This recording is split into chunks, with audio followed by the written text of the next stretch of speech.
आपल्या CET एक्झामच्या पहिल्या अटेम्प्टला आता 15 ते 20 दिवस शिल्लक राहिलेले आहेत आणि अजूनही मुलं बोलतात की झिरो स्टडी झाला आहे. ज्यावेळी तुम्ही हा व्हिडिओ बघताय ना, त्यावेळी एकतर तुमचा काही ना काहीतरी अभ्यास आधी झालेला आहे, म्हणजे बोर्ड एक्झामच्या दरम्यान असेल किंवा काही तुमच्या क्रॅश कोर्समध्ये असेल, क्लासेसमध्ये असेल, काहीतरी तुम्ही कव्हर केले. त्यामुळे झिरो लेवलपासून तरी इथं कोणी नाही आहे. मात्र या व्हिडिओमध्ये मी काय केलं आहे, तर आजच्या या व्हिडिओमध्ये मी कम्प्लिटली एखादा विद्यार्थी जर बेसिकपासून प्रिपरेशन करणार असेल तर पुढच्या 15 ते 20 दिवसामध्ये कोणते चॅप्टर्स कव्हर केले पाहिजेत, ते का कव्हर केले पाहिजेत, कधी कव्हर केले पाहिजेत, कुठले वन शॉट लेक्चर्स बघितले पाहिजेत, हे सगळं मी तुम्हाला आजच्या या व्हिडिओमध्ये सांगणार आहे. जेणेकरून जे चॅप्टर्स मी तुम्हाला सांगतोय फिजिक्स, केमिस्ट्री आणि मॅथमॅटिक्सचे, ते फक्त जरी कव्हर केले तर CET एक्झामच्या पहिल्या अटेम्प्टमध्ये ॲटलीस्ट 95+ तरी तुम्हाला आरामात मिळू शकतात. ठीक आहे, 95% मिळवणं इतकं काही डिफिकल्ट नाही आहे.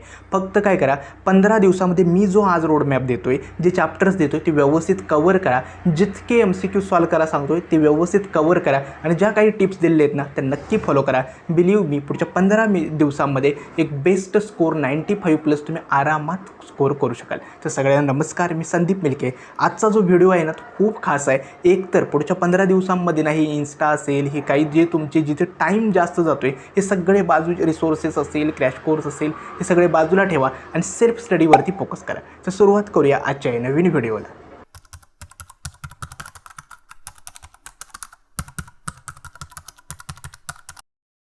आता पुढच्या 15 दिवसांमध्ये तुमचा प्लॅन काय असला पाहिजे. पहिली गोष्ट, पुढच्या 15 दिवसांमध्ये तुम्हाला 2 सब्जेक्टवरती फोकस करायचं आहे. पहिला आहे केमिस्ट्री आणि दुसरा आहे मॅथमॅटिक्स. जर तुम्ही बघाल, आता तुम्ही जर व्हिडिओच्या स्क्रीनशॉटमध्येच बघाल तर केमिस्ट्रीमध्ये बघाल तर मोस्टली जर बघाल 12th जे चॅप्टर्स आहेत, टोटल 16 जे चॅप्टर्स आहेत, त्यामधून तुम्हाला पुढच्या 15 दिवसामध्ये जो काही वेळ आहे, 15 ते 18 दिवस, त्यामध्ये तुम्हाला केमिस्ट्रीचे 16च्या 16 चॅप्टर्स कंप्लीट करायचे. का सांगतोय, केमिस्ट्री CET एक्झाममध्ये खूप इझी लेवलचे आहे, ते बेसिक लेवलचे क्वेश्चन्स विचारले जातात. मग अशा वेळी केमिस्ट्रीमध्ये 30 to 35+ मार्क्स आरामात मिळू शकतात जर तुम्ही सिलेबस कव्हर केला असेल. त्यामुळे बेसिक जरी चॅप्टरचं कव्हर केलं ना तरी एक चांगला स्कोर होऊ शकतो. त्यामुळे आता पुढच्या 15 दिवसांचं पहिलं टार्गेट मी देतोय, दररोज एक केमिस्ट्रीचा चॅप्टर कव्हर झालाच पाहिजे.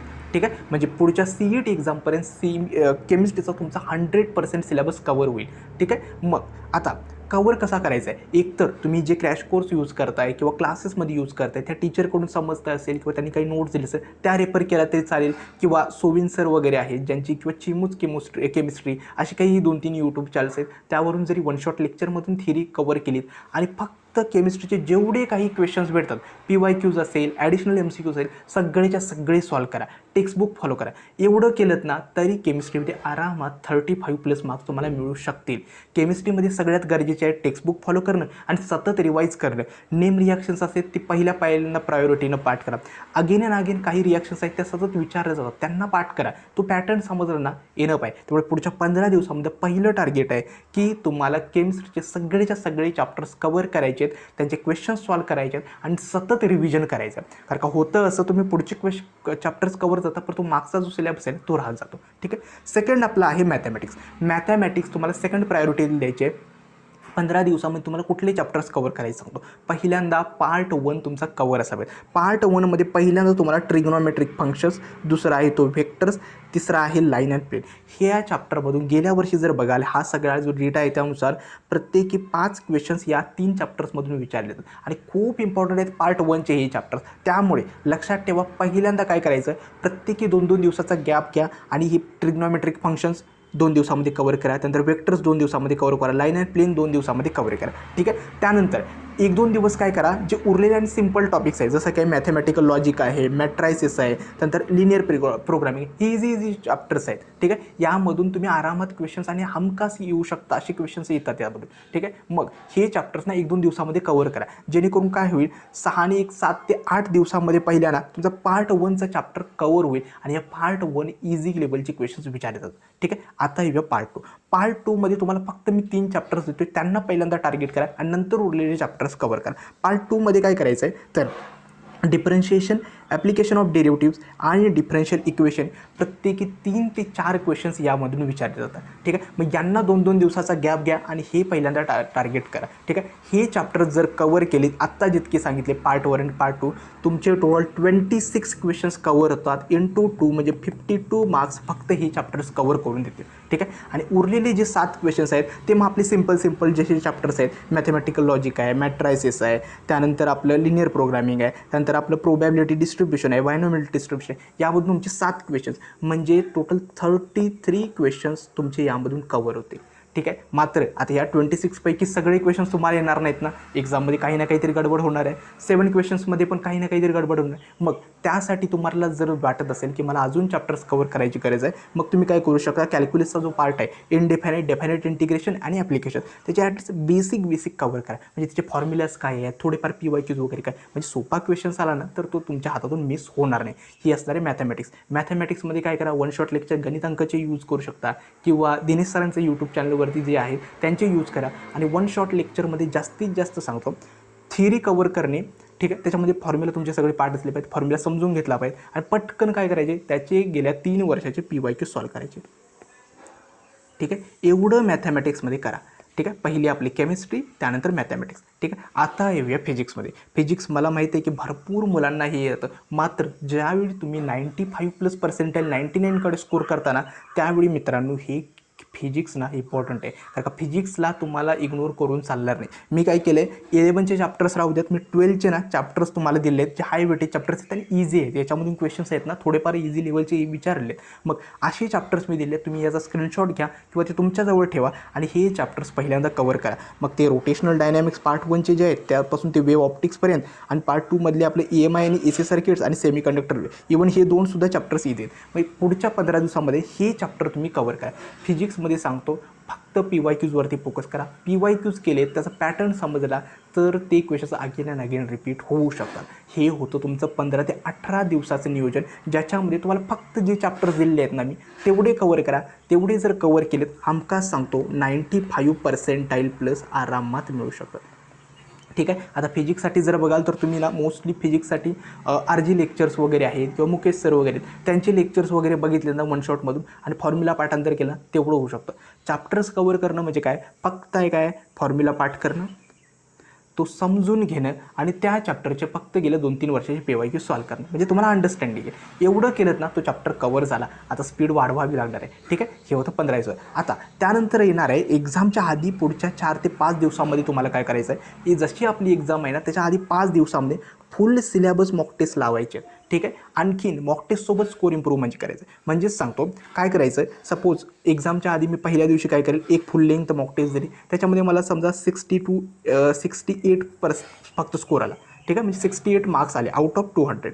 ठीक आहे, आता काय करायचं, तो उरलेला दिवस आहे, उरलेले क्वेश्चन्स कुठे चुकले, तुमचं रिव्हिजन कुठे कमी पडलं, ठीक आहे, क्वेश्चन्स का चुकले, फॉर्म्युला आठवत नव्हते का वगैरे, हे सगळं तुमचं ॲनालिसिसमध्ये जाणार आहे. ठीक आहे, आणि पुढचा एक दिवस गॅप घ्यायचा, त्याच्यामध्ये ज्या चुका तुम्ही मॉक टेस्टमध्ये केल्या त्या पहिलं सगळे ॲनालिसिस करा आणि ते कोणते क्वेश्चन चुकले, तर रिव्हिजन कुठे गरजेचं आहे ते परफेक्टली फॉलो करा आणि त्यानंतर नेक्स्ट टेस्ट द्या. ठीक आहे, त्यामुळे मॉक टेस्ट गरजेचे आहेत. मला अजूनही आठवते पहिल्या मॉक टेस्टमध्ये 123 आउट ऑफ 200 स्कोर होता, जो फायनल एक्झाममध्ये मी 162 आउट ऑफ 200 पर्यंत बूस्ट करू शकलो होतो, ते फक्त मॉक टेस्टमुळे. ठीक आहे, आता मॉक टेस्ट कुठून द्यायचे, तुमच्या क्लासेसमध्ये किंवा क्रॅश कोर्समध्ये कुठेही देण्यात असेल तर लावा, मात्र क्वालिटी क्वेश्चन्स लावा. कारण का होतं काय, 3 तास तुम्ही या मॉक टेस्टमध्ये इन्व्हेस्ट करत असाल, त्यावेळी समजतं की क्वेश्चन्स बरोबर नाही आहेत, कुठले तरी कॉपी करून टाकले आहेत किंवा कुठूनही CET लेवलच्या नाही आहे, तर प्रॉब्लेम होऊ शकतो. ठीक आहे, आता ज्या मुलांना मॉक टेस्ट वगैरे एनरोल करायचं नाही, आमच्यासुद्धा पर्सनल मेंटरशिप आणि मॉक टेस्ट सिरीज आम्ही दरवर्षी जी कंडक्ट करतो ती ऑलरेडी स्टार्ट आहे.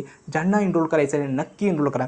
एक म्हणजे सांगतोय, फक्त मॉक टेस्ट आम्ही देत नाही तर मेंटरशिप प्रोग्राम देतो. म्हणजे तुम्हाला कुठल्याही स्टेजला काही डाऊट्स आले, काही प्रॉब्लेम्स येत असतील तुमच्या प्रिपरेशन दरम्यान, तुमचा स्कोर इम्प्रूव्ह करण्यात, तर तुम्हाला दोन्ही अटेम्प्टपर्यंत ह्या मॉक टेस्ट आणि मेंटरशिप तुम्हाला मिळणार आहे. ठीक आहे, टोटल 35 फुल सिलेबस टेस्ट आहेत तुमच्या PCMच्या सिलेबसनुसार. फिजिक्सच्या सगळ्या चॅप्टरच्या हँड रिटन नोट ज्या मी बनवल्या त्या सगळे दिले आहेत. इन्स्टंटली तुम्हाला रिझल्ट कळतो आणि सोल्युशन्स मिळतात की कोणते क्वेश्चन चुकले आहेत, कोणते बरोबर आहेत, डिटेल्ड सोल्युशन मिळतात. त्यानंतर पर्सनल मेंटरशिप मिळते दोन्ही CETच्या अटेम्प्टमुळे. 35 5 टेस्ट जे आहेत त्यांना प्रत्येकी 2-2 वेळा तुम्हाला अटेम्प्ट करता येते, ज्यामुळे दोन्ही अटेम्प्टपर्यंत तुम्ही त्या टेस्ट ॲक्सेस करू शकता. त्यानंतर रिअल CET लाईक इंटरफेस म्हणजे टेस्ट या त्या मोबाईलवरती आणि लॅपटॉपवर दोन्हीवरती सुद्धा तुम्ही ॲक्सेस करू शकता. आणि फ्लेक्सिबल टेस्ट शेड्यूल म्हणजे टेस्टना तुम्ही कधीही देऊ शकता तुमच्या सोयीनुसार. त्यामुळे ज्या मुलांना मेगा मॉक टेस्ट सिरीजमध्ये एनरोल करायचं नक्की एनरोल करा. ऑलरेडी 400+ मुलं एनरोल केलेली आहेत. त्यामुळे विचार करा की मेंटरशिपचा फायदा तुम्हाला नक्की होऊ शकतो. ठीक आहे, आता कसं एनरोल करायचं आहे, एक तर आमचं जे अभ्यास एज्युकेशन ॲप आहे ते डिस्क्रिप्शन बॉक्समध्ये लिंक दिले आहे आणि कमेंट्समध्ये पण दिले आहे. त्यामध्ये जॉईन करा. लॉग इन करून होम पेजवरती गेलात ना, कोर्सचे सगळे डिटेल्स आहेत आणि त्यानंतर कोर्सची प्राईस आहे. आता आम्ही त्या गुढीपाडव्यानिमित्त 40% ऑफ इतक्या मिनिमम प्राईसवरती तो कोर्स ठेवले आहेत आणि इतक्या कमी प्राईसमध्ये या इतक्या टेस्ट तुम्हाला सगळ्या नोट्स आणि मेन म्हणजे मेंटरशिप हे जर मिळत असेल तर नक्की एनरोल करा. ठीक आहे, ज्यांना एनरोल करायचं आहे नक्की एनरोल करा. तुमच्या CET एक्झाममध्ये मात्र याचा नक्की भरपूर फायदा होईल. ठीक आहे, आता येतो नेक्स्ट पॉईंटवरती, ते म्हणजे काय, परफेक्ट कवर्ड सिलेबस प्रो. आता मी एक गोष्ट ऑब्झर्व केली, मुलं काय करतात, सिलेबस पुढचा कवर करायच्या नादामध्ये जे ऑलरेडी चॅप्टर्स कवर होते ना ते सुद्धा सगळे विसरून चालले. असं करू नका. आधी पहिल्यांदा काय करा, तुम्हाला दोन्ही गोष्टी करायच्या आहेत. इन अनकवर्ड सिलेबस पण कवर करायचा आहे, आणखीन जो सिलेबस कवर केला आहे तो व्यवस्थित फॉलो पण करायचा आहे. आता मुलं काय करत आहेत, एक तर पहिला अटेम्प्ट आहे त्यामुळे भरपूर सिलेबस कवर करायचं, असं करू नका. आता पुढचे 15 ते 18 दिवस आहे, याच्यात पहिलं टार्गेट आहे काय, जे काही कवर केलं आहे ते रिवाईज करणं प्लस नवीन सिलेबस लवकरात लवकर कवर करणं. हे एवढ्या 2 गोष्टी तुम्हाला फॉलो करायच्यात. ठीक आहे, आता आणखीन एक गोष्ट आहे की MCQ किंवा PYQ किती सॉल्व केले पाहिजेत किंवा PYQ सॉल्व होत नाहीत. PYQ सॉल्व होत नाहीत यासाठी एक सांगतो, एक तर फर्स्ट अटेम्प्टला पहिल्यांदा PYQ कुणालाही सॉल्व होत नाहीत. म्हणजे जर 10 क्वेश्चन्स उचलले तर मोजून 2-3 क्वेश्चन सॉल्व, आणि सगळ्या मुलांसोबत आहेत. म्हणजे मला सुद्धा जी मेंटरशिपमधली मुलं आहेत ना, सगळ्यांचा हाच प्रॉब्लेम आहे की दादा मला क्वेश्चन सॉल्व होत नाहीत, खूप वेळ लागतो क्वेश्चन सॉल्व करायला, सतत सोल्युशन्स बघावे लागतात. मग मी सिम्पली त्यांना काय सांगतो, ठीक आहे क्वेश्चन जर सॉल्व नाही झाला ना, ठीक आहे तो क्वेश्चन्स ना ॲटलिस्ट तुम्ही प्रयत्न करा कसं आहे वगैरे, सोल्युशन्स बघा आणि त्यानंतर ते समजून घ्या सोल्युशन. ठीक आहे, म्हणजे कसं सॉल्व केलं आहे, कशी मेथड आहे, आणि नेक्स्ट टाईम ज्यावेळी तुम्ही रिवाईज करायला याल ना चॅप्टर्समध्ये त्यावेळी तो क्वेश्चन सॉल्व करायचा प्रयत्न करा.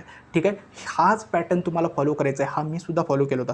PYQ सॉल्व करायचा प्रयत्न केला, सॉल्व झाला तर ठीक आहे, नाही झाला तर ते समजून घ्या आणि नेक्स्ट टाईमला तो अगेन अँड अगेन रिवाईज करा. PYQचं रिव्हिजन आहे ना ते खूप गरजेचं आहे. रिव्हिजन म्हणजे काय, क्वेश्चन बघितला सॉल्व करत बसायचं नाही, त्याला कुठले मेथड वापरले, कुठला फॉर्म्युला आपला एवढं वापरलं आहे आणि पुढं जायचं. ठीक आहे, आता PYQ किती सॉल्व केले जातात, प्रत्येक चॅप्टरचे पर चॅप्टरचे लास्ट 3 इयर्स PYQs तुमचे सॉल्व झाले पाहिजे. ठीक आहे, या स्टेजला.